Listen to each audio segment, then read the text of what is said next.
사이다 무비튼. 내 이름은 한길. 아내 정준하와 둘이서 살고 있다. 결혼 3년 차에 들어서면서 2세 계획을 세우고 있던 어느 날 갑자기 어머니한테 전화가 왔는데 오늘 밤 우리 집에 와도 되겠냐고 물으셨다. 아내한테 그 얘기를 하자 어머님한테 무슨 일이 있는 거 아니냐면서 빨리 모시러 갔다 오자고 했다. 어머니는 커다란 가방을 들고 집 근처 편의점 앞에서 우리를 기다리고 계셨다. 한눈에도 하룻밤 묵을 정도의 가벼운 짐으로는 보이지 않았는데 나와 아내는 어머니에게 달려갔다. 트렁크에 짐을 싣고 어머니를 차에 태우자 갑자기 미안하다 라면서 몸둘 바를 몰라 하셨다. 집에 도착한 후 어머니한테 자세한 내막을 들어보니 도저히 있을 수 없는 일이 일어났다는 걸 알게 됐다. 5년 전 아버지가 돌아가신 후 어머니는 혼자서 살고 계셨는데 2년 전에는 형이 결혼하면서 형 부부와 동거를 하게 됐다. 어머니는 조용한 성격이었고 며느리한테 갑질 같은 건 하실 분이 아니어서 형수와도 잘 지내는 걸로 알고 있었다.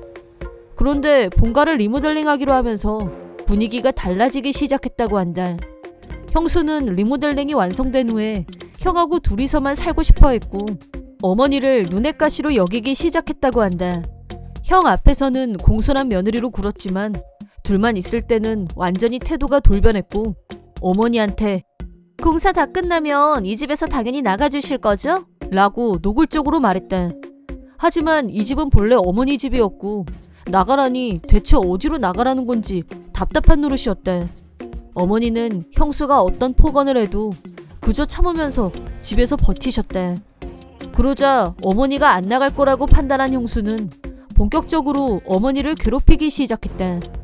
어머니가 잠깐 나갔다가 들어오면 현관문이 잠겨져 있었고 초인종을 눌러도 집안에 뻔히 있으면서 형수는 집에 없는 척을 했다.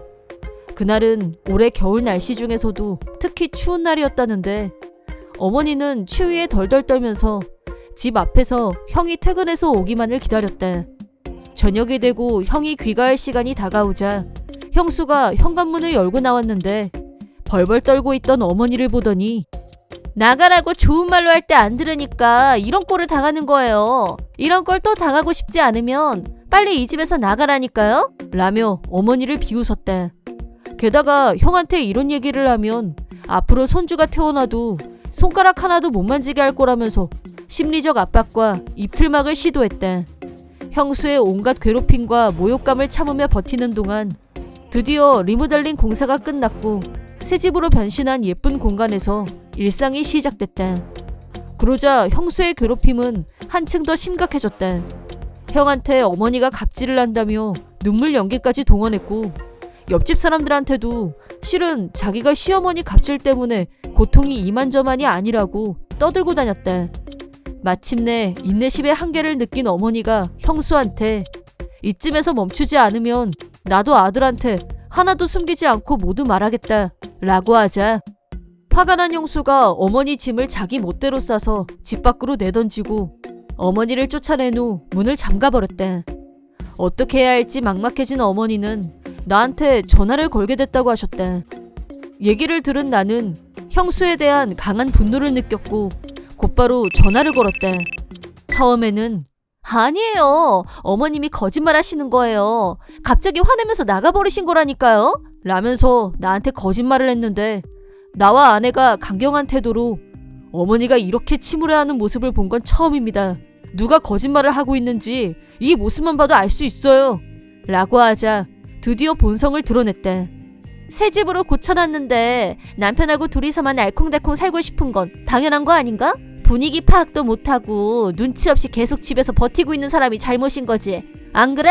마치 자기는 잘못한 게 없다는 듯이 뻔뻔한 논리로 이 집은 남편 돈으로 고쳤으니까 이제 우리 부부 거다 이 말씀이에요. 라고 궤변을 늘어놨다. 그 말을 들은 나는 자동으로 뭐? 라고 대답했다. 그러자 다시 말해서 이 집은 내 거기도 하다 이거야. 내 집에서 내가 나가라고 하는 게 뭐가 잘못이야? 라고 떠들길래 나는 사실을 각인시켜주기로 했다. 대단히 착각하고 있는 거 알아요? 그 집 리모델링은 어머니 돈으로 했다는 거 진짜 몰랐어요? 라고 하자 형수는 그 얘긴 남편한테 듣긴 했는데 그거야 나더러 계속 모시고 살라고 적당히 꾸며낸 말이겠지 라면서 내가 한 말을 믿으려고 하지 않았다. 형수가 대단히 착각하고 있다는 걸 파악한 나는 다시 형한테 전화를 걸었고 모든 진상을 알려줬다. 그러자 형은 설마 내가 있을 땐 둘이서 잘 지냈었는데 라고 했지만 확실히 충격받은 것 같았다. 하지만 여전히 반신반의하면서 어느 쪽 말도 완전히 믿지 않았고 형수 욕도 하지 않았다. 다시 며칠이 지난 어느 날 형이 어머니한테 집에 한 번만 와달라고 네가 설득 좀 해줘 라고 전화가 걸려왔다. 어머니가 형수를 보고 싶어 하지 않는다고 전하자 형이 한 가지 작전을 제안해왔다. 작전 내용은 집안에 보이스 레코더를 몰래 설치해놓고 어머니와 형수를 일부러 둘만 있게 하자는 거였다.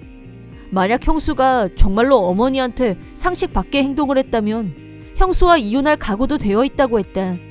그 말을 전하자 어머니도 잠깐 다녀오는 정도라면 그렇게 하겠다고 말씀하셨다.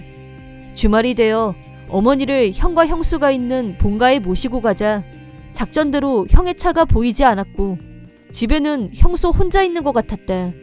어머니 혼자 집 안으로 들어간 후 30분쯤 지나자 다시 밖으로 나오셨다. 차에 타자마자 대기하고 있던 나한테 제가 나한테 막말한 거 증거 녹음됐을 거야 라고 말씀하셨다. 방금 들은 말을 형한테 전달하기 위해 전화를 했다. 형은 곧바로 집에 가서 녹음된 내용을 체크하겠다고 했다. 우리는 형한테서 연락이 계속 오길 기다렸지만 아무 소식 없이 다음날 아침이 되었다. 대체 어떻게 됐는지 애가 타고 있을 때 3일이나 지나서야 연락이 왔다.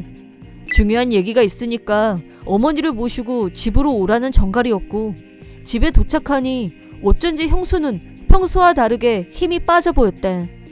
형이 뭐하고 있어? 말 안 할 거야? 라고 재촉하자 형수가 어머님 그동안 제가 잘못했어요 라면서 고개를 숙였다. 어머니가 지금 와서 반성하는 모습을 보인다 해도 나는 같이 살고 싶지 않다 라고 하자 잠시 후 형이 그런 걱정은 하지 않으셔도 돼요. 이 여자가 이 집에서 나갈 거니까요 라고 대답했다. 그 말에 우리가 당황하는 사이 형수는 커다란 가방을 들고 나왔고 지금까지 신세 많았습니다 라고 하더니 울면서 집에서 조용히 걸어 나갔다. 잠시 후 형은 우리에게 저희 이혼하기로 했어요 라고 마무리 멘트를 어머니에 대한 패륜적 행위가 원인이라고 생각했었는데 우리의 상상을 넘는 충격적인 발언을 들었다.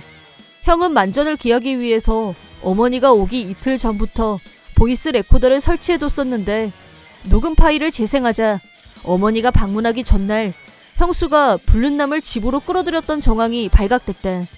형수를 추궁하자 처음에는 불륜 사실을 극구 부인했었는데 형이 강하게 몰아붙이자 온갖 방법을 동원해 어머니를 쫓아낸 이유가 불륜남을 집으로 불러들이기 위해서였다고 실토했다고 한다. 그렇게 3일간 대혼란을 거친 후 이혼에 합의하게 됐고 끝까지 이혼은 안 된다고 버티면서 잘못했다고 하는 형수를 형이 단호하게 손절한 것이다. 어머니 돈으로 리모델링을 한 집에서 어머니를 쫓아낸 게 불륜남을 불러들이기 위해서였다니 이런 막장은 쉽게 상상할 수 있는 일이 아니지 싶다. 형수를 내보낸 후 어머니는 다시 자기 집으로 돌아가셨고 지금은 형과 둘이서 살고 있다. 형은 형수에게 위자료를 청구한 후 순조롭게 이혼 소송을 밟았다. 알고 보니 불륜남 역시 부인이 있었다는데 양쪽에서 위자료를 청구받은 형수는 친척들을 찾아다니며 돈을 빌렸고 지금은 그걸 갚기 위해 고생하고 있다고 한다. 하지만 불륜남이 부인과 이혼하지 않고 화해를 하면서 형수는 불륜남한테서도 버림받고 말았다. 갚을 빚이 산더미인데 재취업 자리를 좀처럼 찾지 못하고 있던 형수는 어머니에게 장문의 편지를 한 통 보내왔다. 다시는 그런 일 없을 거예요. 앞으로 평생 동안 진짜 잘 모실게요. 제발 남편 좀 설득해주세요.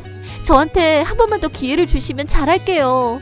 라는 내용의 편지를 보내왔지만 어머니는 어이없어 하면서 편지를 구겨서 버려버렸대. 돈 때문에 힘들어하던 형수는 그때부터 여기저기서 돈을 빌려대더니 이혼 후 살고 있던 낡은 아파트에서 야반도주를 했다고 한다. 그 얘기를 들은 형은 다 자업자득이야 라고 하더니 형수 라인을 완전 차단했다. 또 두 번 다시 엮일 일은 없을 거라고 장담했다. 형과 둘이서만 살게 된 후 어머니는 더욱 건강해 보였다. 한편 형은 결혼에 완전 학됐다 라면서 어머니한테 큰 죄를 지은 만큼 앞으로는 어머니께 효도할 수 있는 방법만 생각하면서 지내겠다고 하고 있다. 이번 영상은 어떠셨나요? 재밌게 보셨다면 구독, 좋아요에 댓글까지 달아주시면 감사하겠습니다. 그럼 다음 영상에서 만나요.